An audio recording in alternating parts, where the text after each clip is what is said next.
खुलुमबाय दिनै फुंबिलिनि बे गोथार समाव दुलाराय बर' फरायसा आफादनि जानानै गासैबो बर' माहारिनिसिम 2022 मायथाइनि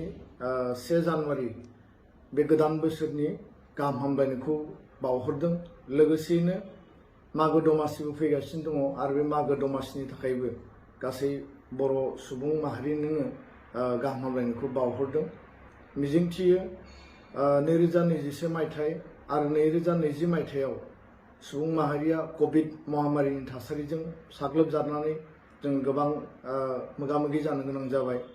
2022 मायथाइया सुबुं माहारिनि थाखाय गोजोननि बोसोर जाथों आरो जोङो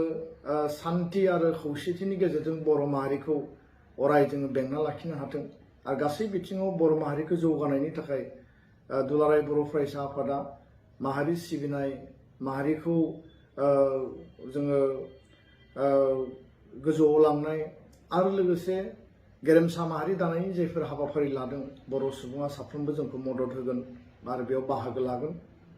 सोलोंथाइ आरो रांखान्थि बिथिङाव जौगानायनि थाखाय गोबां हाबा मावनो गोनां दङ आरो बे बिथिंफोरखौबो मावनायनि बेलायाव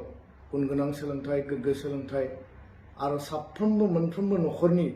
रांखान्थि अबस्थाया थासारिया जाहाथे जौगानो हायो बेनि थाखाय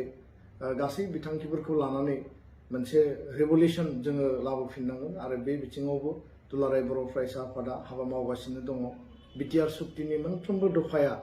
जिखिनि आद्रा दंबावो जाहाथे रोखा-रोखायै मावफुंजायो बेनि थाखायबो आनान गसाइनियाव आर'ज गाबदों आरो बयबो मदद होनांगोन। आरो आङो जोबनायाव साफ्रोमखौबो फिन खेबसेबाव गोदान बोसोर 2022 मायथाइनि